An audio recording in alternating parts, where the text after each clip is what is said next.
Ayan mga tropa, kamusta kayo diyan? Nandito ako sa dati kong pinupuntahan sa taas ng tuktok ng bundok. Ayan. Ngayon, ako'y papauwi na. May mga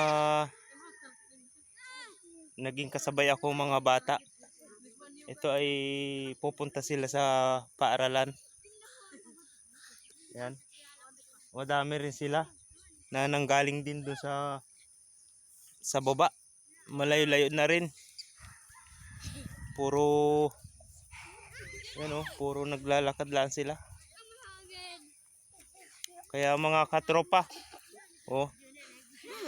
pag umuulan, sila ay nahihirapan dito sa daan. Talagang napakadulas. Mga eskwela siguro mga 20, mahigit pa ito, mga 20 piraso itong mga batang ito. At gawa ng siyempre kahit nasa bundok, tiis para makapag-aral lang. Yan sa dami mga katropa dito ng mga bata.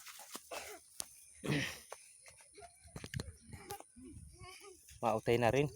Nandito na mga katropa, ang purong mangyan, purong-puro. Naroon na sila mga katropa,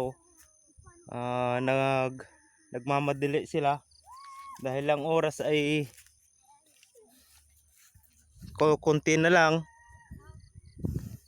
Ang karaniwan dito mga katropa,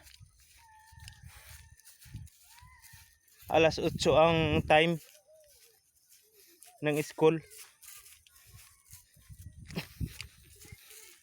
Kaya alas 8 ang time ay napakalayo naman mga katropa ang pinanggalingan nila.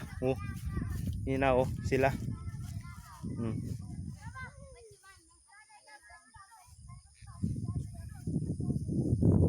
Talagang napakasisipag mga katropa yan, mga batang yan. Yan ay mga katutubo lahat yan mga katropa.